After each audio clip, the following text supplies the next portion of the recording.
자연과 휴식이 있어 머물고 싶은 곳. 세진 민물장어. 몸에 좋은 국내산 장어를 부담 없는 가격으로 즐기는 곳. 맛있다. 여행 오듯 들려주세요. 안녕 IC에서 신대리 삼거리 지나 막현리. 세진 민물장어.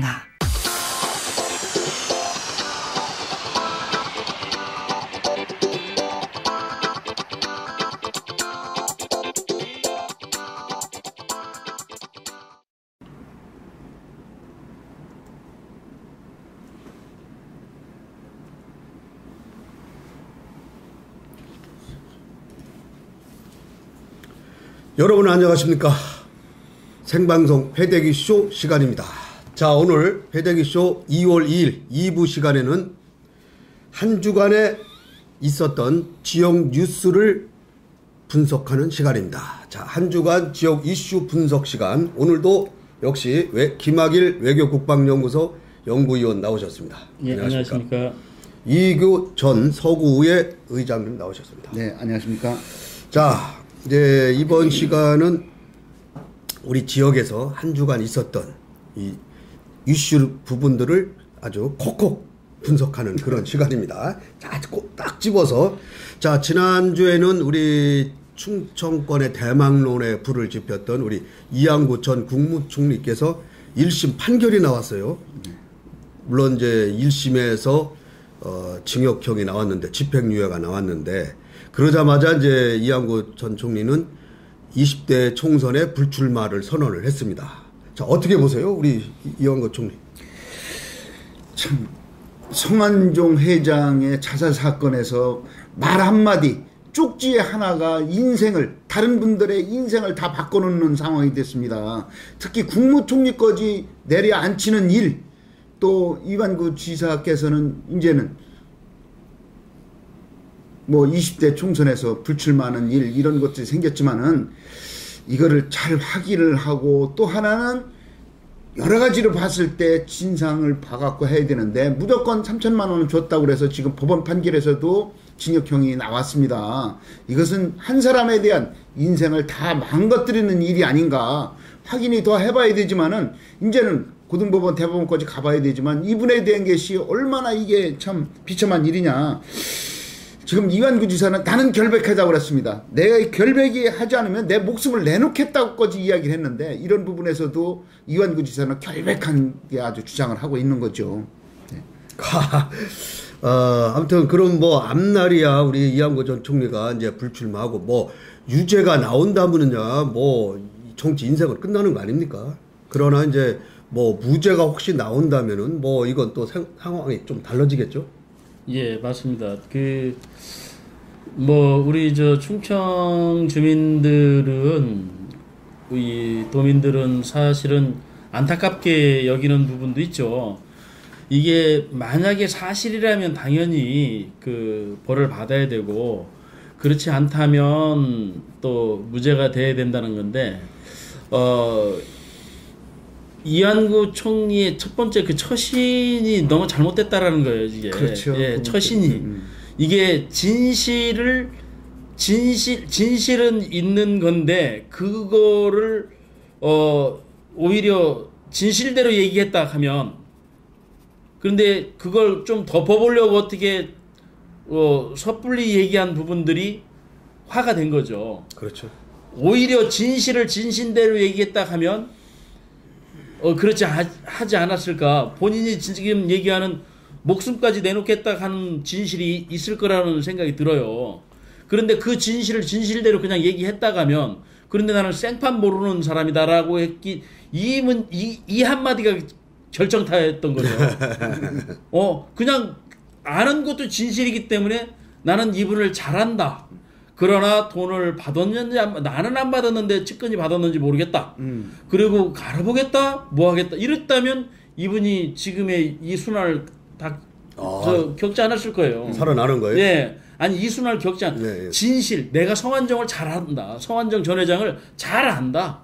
충청도에 무슨 포럼도 하고 뭣도 하고 기업도 하고 하기 때문에 나는 그분하고 뭐 도정 얘기도 많이 하고 이런 것들을 말 그대로 있는 그대로 얘기하고 돈 받은 문제에 대해서는 그게 있는지 없는지 뭐 그건 거짓말 할 수 있을지도 모르겠어요. 그러면 지금 국무총리 하고 있습니다. 예, 그건 거짓말 할 수도 그러니까 있을지 너무 예. 나 잘 모른다 이렇게 자르는 바람에 그러니까 아예 그 무관한 순백을 주장하려고 나는 그 사람과 일면식도 없다. 이 말 한마디가 지금의 이완구 이 전 총리 되셨던 분이 전 총리 맞죠? 네, 맞습니다. 전 총리의 안타까움이라. 네네. 아무튼 우리 지역에는 참 안타까운 일이 아닐 수 없습니다. 아무튼 이완구 전 총리께서는 뭐 결백을 주장하시니까 참 진짜 말 그대로 결백이 좀 입증이 돼서 명예가 좀 회복됐으면 하는 바람도 있습니다. 개인적으로 제가 충청인의 한 사람으로서. 자, 지난주에는 또 우리 지역 우리 충청 홍성이죠. 홍문표 국회의원의 외아들이 교통사고로 또 사망하는 사건은 안타까운 사건이 있었어요. 안타깝죠. 저번에 눈이 많이 오고 날씨가 굉장히 추운 날 출근하다가 눈길에 미끄러지면서 오는 차량과 부닥치면서 40살 올해 40세 되는 그 홍문표 아들이 사망했습니다.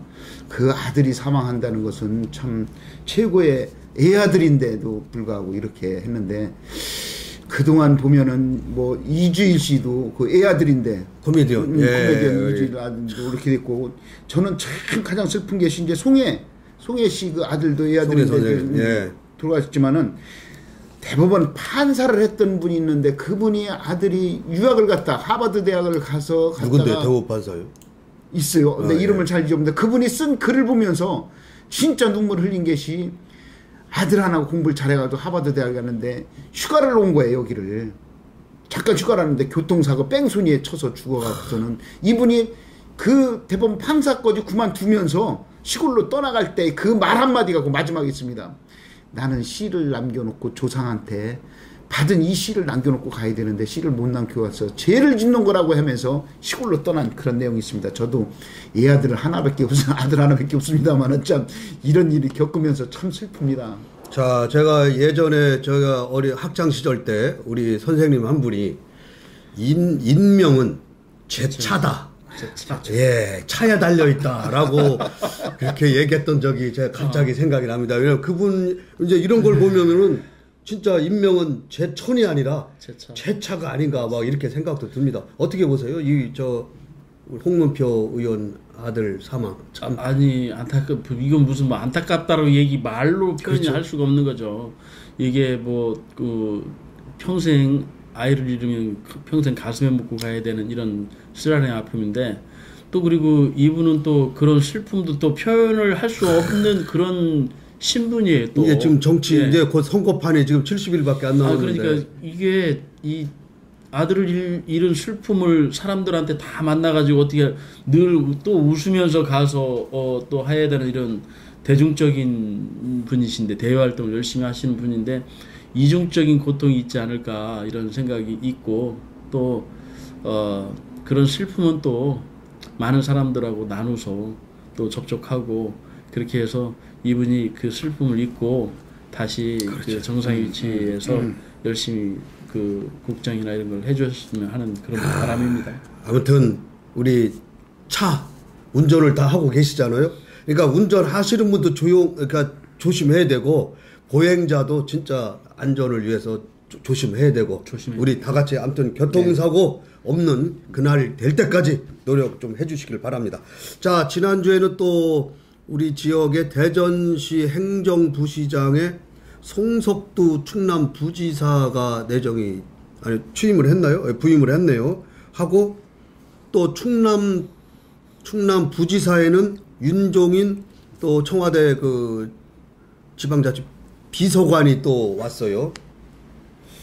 이게 또 송석두 부시장은 기획관리실장을 대전시에서 했거든요. 그렇죠. 네, 기획관리실장을 2007년부터 2009년까지 기획관리실장을 하고 간 분이 또 충남 그 부지사를 하면서 진급을 했다가 다시 요거 진급을 해서 온 거죠.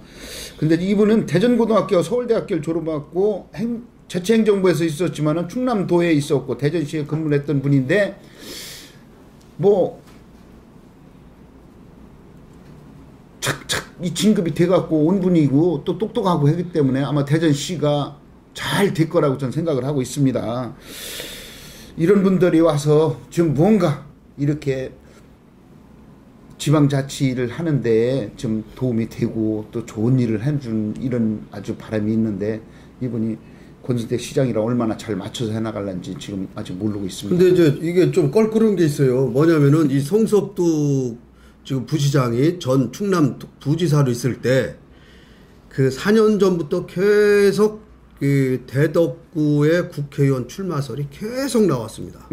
그래서 요번에 아마 이 권선택 시장이 원했던 분은 아마 지금 충남 부지사로 간 윤종인 비서관을 아마 원했다고 합니다. 그분이 이제 홍성 출신인데 같이 이제 서울대를 나오신 분인데 왜 그러냐면은 청와대에서 비서관을 지낸 분이니까 아무래도 이제 중앙에 좀 밟고 하니까 예산 문제도 있고 여러 가지 했는데 또 송석도 부시장은 자기하고 국회의원 라이벌이 될 수도 있단 말이에요. 또 왜냐하면 그런 얘기가 있었기 때문에 이게 그렇습니다. 이게 긍정적으로만 한없이 긍정적이고 네. 부정적으로만 한없이 부정적이거든요. 예를 들어 가지고 윤종인 그분 지금 부지사로 간 분이 대전시에 오면 도움이 될 수도 있지만 도움이 안 될 수도 있어요. 다른 당이기 때문에 견제할 수도 있다고요. 또 저쪽에 그 충남 부지사로 가면 그분도 그런 것이고 실제로 도움 주자면은 상당히 큰 도움이 되지만 또 그렇지 않다면 그렇잖아요. 그러니까 이게 사실은 어느 분이 오는 것들 인사가 돼서 그분이 저 송석도 우리 전 이 지역 출신이고 그래서 저도 지금 그 대전시에 계신 우리 저 기획실장이나 이런 분들이 중앙에 가서 많은 것들을 좀 습득하고 그걸 가지고 고향에 와서 이 고향 발전에 큰 이바지를 하는 것들이 그렇죠. 가장 긍정적이고 좋은 것 같아요. 그러니까 제가 볼 때는 이건 뭐 제 사견인데요. 예. 안희정 지사와 권선택 시장이 부시사급을 원했을 때 권선택 시장은 지금 제가 들리는 얘기로는 윤종인 아까 그 비서관을 원했는데 송석두 부지사가 왔고 안희정 도지사는 윤종인 비서관을 원했는데 글로 갔단 말이에요. 그러면 안희정 권선택의 싸움에서는 안희정이 승리한 게 아니냐. 이렇게도 단체장끼리의 비교를 해보는 겁니다. 예. 어찌됐든 간에 그런 면에서 또 정용기 의원도 별로 탐탁하지 않는 제가 볼 때는 이제 정용기 의원 얘기를 제가 못 들어봤습니다만은 자기랑 얘기가 좀 출마 얘기가 나왔던 분이 또 부시장에 와가지고 있는 것도 좀 껄끄럽지 않나. 이렇게 생각도 듭니다. 제 생각에. 자. 좋은 경쟁자 되겠죠. 네, 그렇죠. 네. 자, 그런데 이제 지금 또 지난주에는 정용기 의원 지금 제가 좀 얘기를 했는데 취업 청탁이 취업 부탁을 했다 그래서 더불어민주당에서 집중적으로 지금 연입들 성명을 내가면서 정용기 의원의 갑질 논란에 대해서 막 비난 성명을 하고 있어요. 무슨 취업 청탁을 한 거예요? 이제 요 부분이요.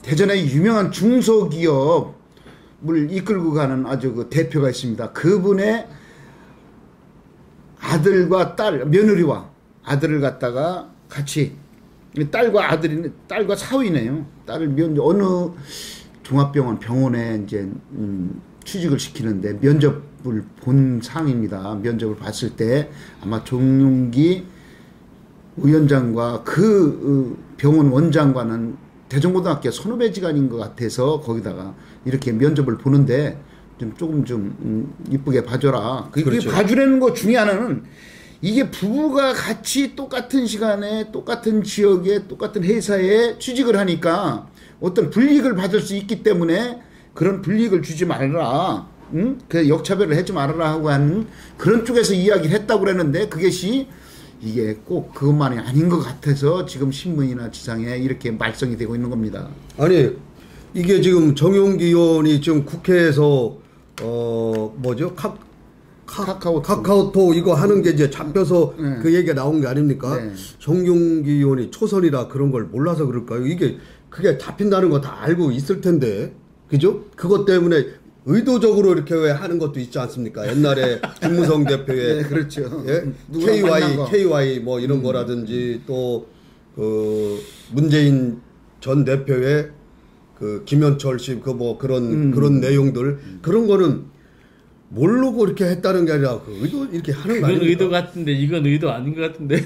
옛날에 그 왜냐면 본인이 어느 뭐 의원 그 뭐야 그 누가 보낸 그 여성 사진 같은 것도 보다가 걸리기도 하고 뭐 많이 하는데 이건 어떻게 보세요? 아니 이거는? 그런데 저 선후배 지간이고 저는 이런 여러 가지 그 일련의 일들 청탁이라고 하는 것들을 바라볼 때 이런 권력자 이게 뭐 어찌 됐든 이 김무성 대표가 얘기하는 권력자는 무시무시한 권력자인데 그 밑에 있는 이런 분들도 어떻게 보면 권력자라고 얘기할 수 있는데 이런 분들이 사적으로 이분은 뭐 대전고등학교 선후배 관계고 뭐 사적으로 또 알고 있기 때문에 좀 뭐 어떨지 모르겠는데 그렇지 않다면 더 큰 문제가 되는데 보니까 선후배 관계도 되고 국회의원 아니더라도 얘기할 수 있고 국회의원 뭐 이어도 할 수 있는 얘기가 아닌가 하는 생각도 들어요. 이것이 이제 신기남 의원도 예. 사실 그 아들 로스쿨 문제 때문에 대학까지 찾아가서 이야기를 하는 그런 갑질 논란의 문제가 있었죠. 그러면서 이게 더 심하게 된 것이 더민주당에서는 지금 이 부분에 대해서 정윤기 위원장에 대해서 지금 막 치고 나가는 윤우덕 의원의 또 딸 그렇죠. 이제 그러면서 계속 뭐 나쁜 말로 이제 물고 늘어진다고 그러는 이런 상황이 있습니다. 왜 그러냐면 더민주당에서는 지금 정윤기 위원장을 뭐로 흠을 잡으려고 그랬는데 흠을 잡을 게 사실 없었습니다. 이 흠 잡는 게 뭐냐면 대전시에 지금 돌아가는 것이 여몽철 시장 전 시장님의 의지위원회 또 박성규 시장의 경제위원회 또 지역발전위원회 지역발전위원회 지금 또 하나는 저기가 또 남충이가 하는 또 지역 경제위원회를 만드는데 육동일 교수는 왜 육동일 교수의 정책자문을 하지만은 이런 거에서 틀을 잡아가지고 막 바람을 일으켜 나가는데 거기에 좀 브레이크를 거는 거 아닌가 저는 이렇게 생각을 하고 있습니다. 아 그런데 지금 더민주당 대전시당 성명을 보면은요 이거는 뭐랄까 운이 없다 걸렸다 생각하지 말고 이번 취업 청탁 사건의 진실을 밝히고 뭐 국회의원으로서 부적절 행태에 대해 분명한 사과와 함께 뭐 이렇게 얘기를 하거든요. 근데 제가 봐도 이런 게 있어요. 우리가 이 청탁을 하면은 갑질이라는 거는 내가 갑의 위치에 있어야 돼요. 그러니까 뭐냐면은 이게 잘못하면은 내가 하면은 로맨스고 남이 하면 불륜이 이제 이런 꼴이 되는 거예요. 그러니까 내가 고교 선배요. 그러니까 내 또 소속 상임위에 관련된 것도 아니에요. 그러니까 내 선배요, 그냥. 예? 학교 선배한테 이런가 가니까 부탁. 그러니까 어떻게 보면 참 맞는 얘기예요. 자연스러운 건데 자연스러운 얘기예요. 누구나 할 수 있고. 네. 근데 그 신기남 의원이라든지 자기 아들 그 로스쿨 또 윤호덕 의원의 그 딸 그 LG 디스플레이 거기 가서 뭐 또 이 얘기가 또 왜 나냐면 최경환 그 의원, 그러니까 전 부총리죠. 이 사람 인턴 취업 사건 때문에 조금 나왔다가 들어갔지 않습니까? 요런 거에서 이제 같이 최경환 의원 거하고 물고 늘어지는 게 아닌가. 그러니까 이게 그런 거예요. 지금 그 우리 그 정치권에 있는 분들이 민원들이 다 접수되잖아요. 아, 많죠. 민원들이 접수되는데 그걸 과연 갑질이니 뭐 이런 것들을 어떻게 기준을 어디에 놓고 해야 되겠느냐. 이런 것들은 좀 그 선상이 애매하지만 지금 말씀드린 대로 이런 그 뭐 이런 그 정용기 의원이나 이런 분들 뭐 선후배 관계 또 뭐 인척 관계 그 속에서 이 조금 한 게 이분들의 이 위에 아버님이 중소기업을 한다 하니까 이런 것들을 또 봐주고 또 뭔가 다른 것들이 있지 않을까 이런 것이 또 그 사회적으로 또 악용되지 않을까. 그러니까 사실은 이런 점에서 문제가 있는 거예요. 이분들이 예를 들어서 지금 아주 서민님 예를 들어 뭐 지금 대덕구에 가장 뭐 그 뭐라 합니까 이렇게 차세대 이런 그 차상위 계층 이런 분들의 어디 이런 뭐 이런 그 취업 청탁이나 취업 청탁이라고 하는 그런 부탁을 했다 하면 이게 논란이 됐겠습니까? 그런데 이 분의 그 딸과 사이를 부탁한 이 저기를 가지고 있는 분이 대전이 아주 잘 나가는 중소기업, 아까 소개할 때 아주 잘 나가는 중소기업체의 대표의 딸과 사이라는 거죠. 그래서 갑질 논란이 네, 된 거예요. 그래서 이런 논란이 되기 때문에 정기 의원은 대고 선후배 관계고 자연스럽고 남들이 보기에 뭐 그 로맨스도 아니고 뭣도 아니고 그런 것 아무것도 아닌 건데 갓근을 잘못 맨 거라고 생각이 드는 그렇죠. 거예요. 그러니까 뭐 후하게 또 해주시네. 어쨌든 간에 정용기 의원께서는 좀 국회에 그런 거를 좀 노출을 안 하고, 그 뭐 개인적으로 그렇죠. 하는 건 그게 노출이 되니까 또 더불어민주당에서는 이게 웬 떡이냐. 지금 가뜩이나 뭐 이게 없었는데 하나 꼬투리를 잡게 되는 그런 이제 다시 한번 말씀드릴게요. 이 행위를 하지 않아야 되는 것이지 행위를 하고 노출이 안 된다고 하면 안 되는 거고. 아니 행위는 할 수가 있어요.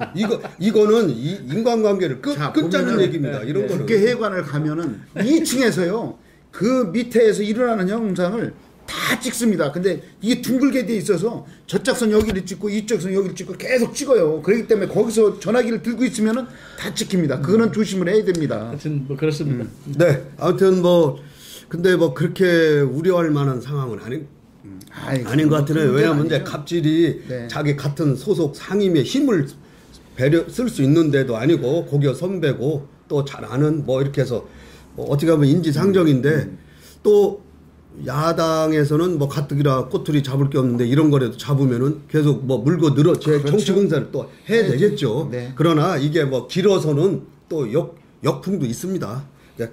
자, 또 하나는 또 그 지금 지난주에는 서구의뢰, 대전 서구의뢰 지금 이재선 당협위원장이 새누리당에 있는데 윤석대 예비후보, 물론 뭐 서구의뢰는 예비후보가 여러 명 있는데 그 중에 윤석대 예비후보를 지지하는 구의원 2명이 나왔어요. 이게 이례적인 거거든요. 지금 손혜미 의원하고 김철건 의원이 2명이 나왔는데 이건 어떻게 보세요, 우리? 손혜미 의원이 지금 복지위원장을 맡고 있고 지금 김철건 의원과 두 분이 지금 이제 지지 선언을 했습니다. 김철건, 손혜미 의원은 물론 뭐 새누리당 공천을 받아서 된 건 아니지만은 김철건 의원은 새누리당 공천을 받아서 된 분이 아니 복지위원장이에요? 지방자치위원장 아니에요? 행정자치위원장? 아니 복지위원장입니다. 지금 그렇다면은 지금 김철건 의원 같은 거는 이재선 지금 현재 지구당 위원장을 하고 있는 그분한테 공천을 받고 나서 다른 사람을 지지한다면 이재선 의원의 어떤 배신감을 느낄 거라고 생각을 합니다. 거기에서는. 근데 이것이 내용이 정확하게는 왜 거기 가서 이렇게 지지 선언을 하고 크게 만세를 불렀는지는 전 잘 모르겠습니다만은 김철근 의원이 공천을 준 사람들하고의 어떤 그런 관계에서 서운한 부분이 있었나 경선을 해가지고 나간 거면 그래서 그런 부분에서 아니, 또 지금 충격을 이재선 사무실에서는 조금 충격을 아니 이런 걸 상황이다. 아닙니까? 쉽게 얘기하면 구의원들도 이재선 당협위원장으로는 안 된다. 뭐 이런 것도 후보를 좀 한번 바꿔봐야 되는 거 아니냐 뭐 이런 얘기도 있을 수 있는 거 아닙니까? 윤석대 예비 후보가 청와대 뭐 행정관 출신이고 나름대로 지금 거기 후원회장도 안대희 대법관이 지금 하고 있고 전 뭐 이런 좀 뭐 계속 좀 힘이 좀 많이 실리는 것 같더라고요. 네, 맞습니다. 이 윤석대 예비 후보는 충남대학교 학생회장을 88년인가 9년인가 했을 겁니다. 그때 그 전국 규모의 그런 대표자도 했고 또 대전에서는 또 청년 운동도 하고 그러다가 이제 서울에 가서 여의도 연구소 기타 뭐 이런 여러 가지 요직을 거쳤어요. 거치고 또 민간 기업에 가서 저기도 했고 그런 어떤 뭐 그 김철건 의원은 아마 충남대학교 나왔을 그렇죠. 거예요. 학번은 아마 김철건 의원이 선배일 것 같고 뭐 그 여러 가지 면에서 살펴봤다 하면 자기의 연계 관계나 또 미래 정치에 대한 비전이나 이런 것들을 봤을 뭐 손혜미 의원에 대한 뭐 개인적인 친분 관계 모르겠고 김철건 의원 그 서구 의원 같은 경우에는 이렇게 뭐 지금 어떻게 될지 모르는 상황이잖아요. 이제 뭐 이 사람이 될지 저 사람이 될지 모르지만 실제 정치적 뜻을 같이 한번 해볼 만한 그런 이 가치가 있지 않았나 해가지고 판단한 것 같습니다. 그러니까 이제 제가 볼 때는요, 이재선 당협위원장의 인맥 관리가 잘못됐다 이렇게 볼 수밖에 없어요. 왜 그러냐면 서울에 지금 구의원이 5명인가요? 현재 그 서구에.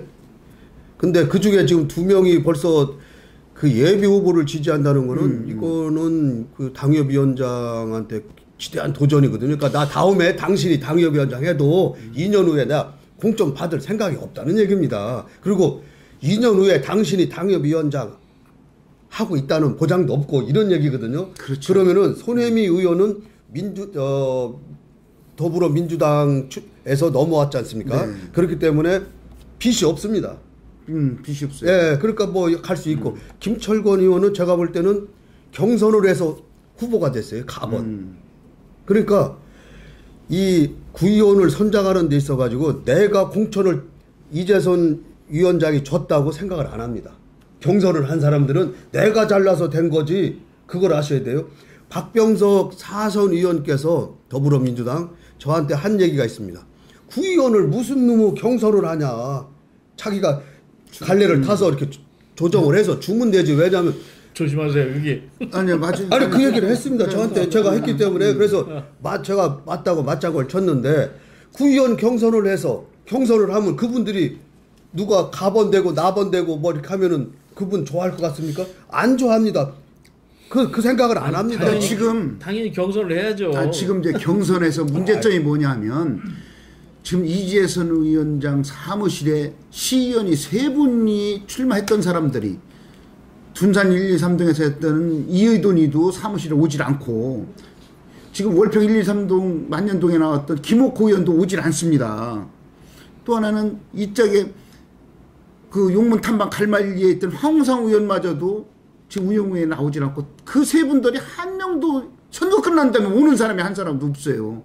그렇다면 인맥 관리에서도 이재선 위원장도 그 생각을 하셔야 되는 거예요. 그놈들이 왜 서운한가. 저희가 패대기 시위하면서도 박근혜 대통령이 왜 우는가를 한번 보고 진짜 왜 그런가. 그 사람들이 왜 안 오는가 한번 생각해봐서 옛사람들이 와서 본인을 지지를 했을 때 이것이 다음에 당선 가능성이 있지. 지금 또 하나는 지금 윤석대 의원이랑 이재선 의원가요. 만약에 차이가 10% 차이가 안 나버리면은 결선 투표로 갑니다. 결선 투표로 갔을 때 이 3등, 4등, 5등 사람들이 누굴 밀어줄 건가도 한번 생각을 해봐야 돼요. 바뀔 수도 있다. 이게 그러면요. 반전이 그러면 반전도 될 수가 있습니다. 지금 현재 있는 윤석대 예비 후보가 정치력이 좋다는 얘기예요. 그렇죠. 그거 반증이죠. 반증이라고. 지금 와서 지금 현재 구의원들이 이미 이재선 의원은 3선을 했던 분이잖아요. 그렇죠. 상임위원장도 했던 분이고 그만한 분을 물리치고 이쪽 현역 그 구의원들이 이 예비 후보를 지지한다는 것은 그만한 정치력이 뛰어나다라고 지금 반증하는 거예요. 지금 윤석대 예비 후보한테는 전직 그 의원들 있지 않습니까? 네. 구의원 이런 뭐 시의원 이런 사람도 지지 선언을 지금 준비하고 있다 그래요. 그런 거 보면은 아까 전직이 안 온다 그러는데 전직이 절로 간다는 얘기는 뭔가 판세에 미묘한 변화가 지금 오고 있다는 얘기예요. 새누리당 지금 서울에서 지금 이렇게 볼 수밖에 없고 어쨌든 간에 경선을 해서 후보가 되면은요. 시의원도 경선했어요. 그 당시에. 네, 경선했습니다. 그러면은 그분들은 고마워하지 않습니다. 왜? 후보가 된 사람은 내가 열심히 뛰어서 내가 된 거지. 그래서 안 오는 겁니까? 절대 저는 안 옵니다. 한 명도 안 옵니다. 경선을 해서는 고마움을 못 느낍니다. 네. 그래서 박병석 의원 얘기가 제가 갑자기 떠오릅니다.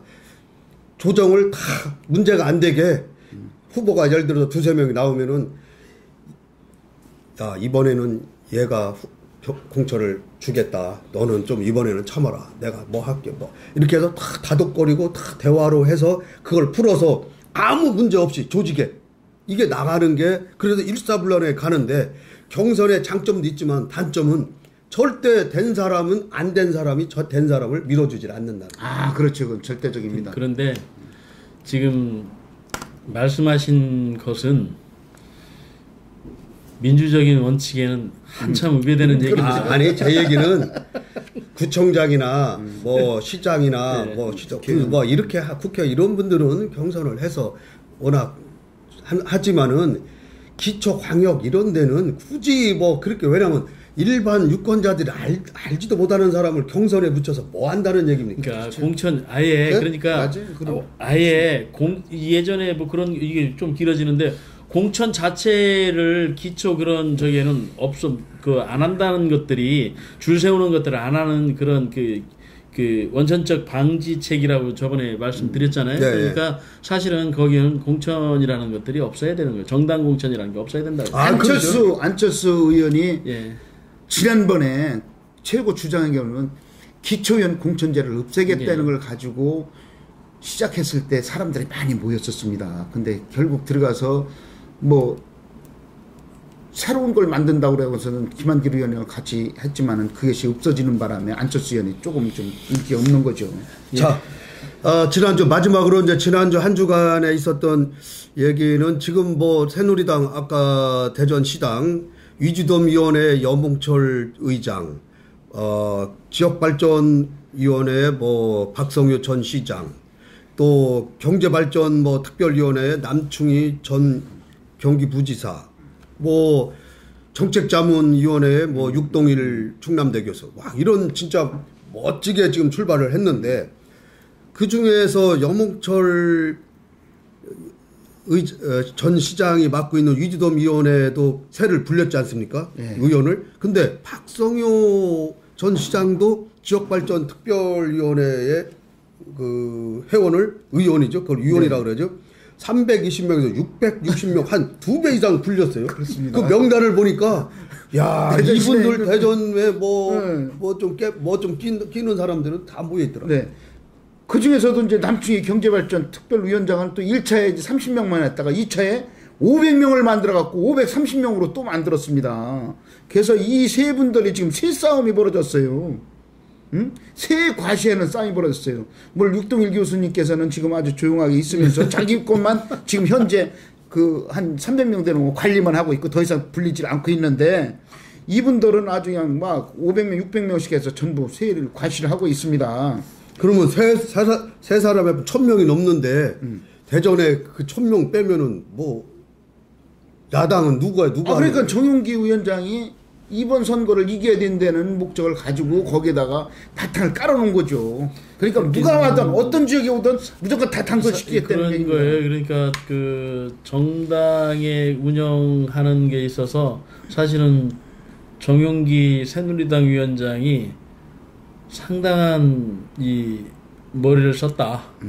그렇죠. 아주 그냥 진짜 이 아주 좋은 카드를 썼고 나머지 우리 더불어민주당과 국민의당 이쪽은 실제 내부적인 문제 이런 것들에 의해서 대외적인 것들을 못하고 있는 것이 좀 안타깝네요. 네. 예. 자, 한 주간에 지역에서 있었던 이슈를 분석하는 시간을 가져봤는데요.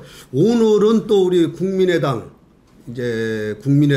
창당대회가 우리 대전에서 있죠. 네, 2시에 있습니다. 2시에 있는데 저희들이 이제 지금 아직 2시가 안 됐기 때문에 생방송으로 진행은 하지만은 요 얘기는 우리가 다음 시간에 집중적으로 이 국민의당의 앞날과 또 국민의당의 지금 현재 뭐 이런 거를 좀 분석을 해 드리도록 하겠습니다. 자, 오늘 생방송 패대기쇼 2월 2일 이 시간 김학일 외교국방연구소 연구위원 이의구 대전 서구 전 의장 이 두 분을 모시고 함께 얘기 나눠봤습니다. 두 분 감사합니다. 네, 고맙습니다. 예, 고맙습니다.